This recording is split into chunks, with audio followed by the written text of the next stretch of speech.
Velkommen til Lavpris TV. Jeg hedder Michael Munkholt. Jeg vil godt vise, hvordan man udskifter en pakning i en Geberit indbygningscisterne.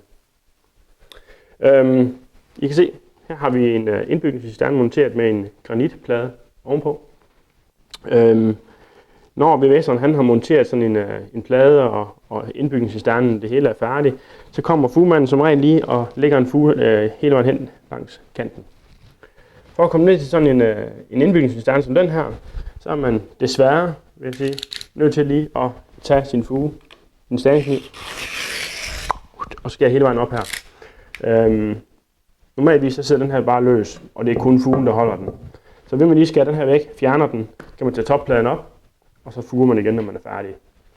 Men lad os få granitpladen.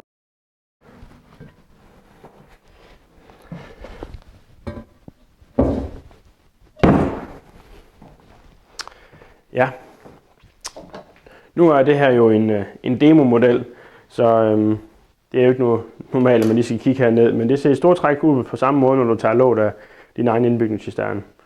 Mange cisterner de har også hvor man skal servicere det ind fra siden af. Princippet det er det samme. For at komme ned til sin trykknap, så skal man lige tage de her to vinger af, klik, og så hiver man alt det her op. Og så har man faktisk alt det, der har med toilettet at gøre her i hånden. Hvis den er frontbetjent, så skal den her bare ud igennem fronten. Det kan lade sig gøre, så lad være med at give op. Det er lidt mere bøvlet, når den kommer ud fra fronten af. Så den her pakning, der sidder hernede, der kan være med til at gøre. Og den hiver man simpelthen bare af. Tager en anden pakning. Den kan faktisk ikke komme forkert på. Man kan se sådan. Så sidder den der igen.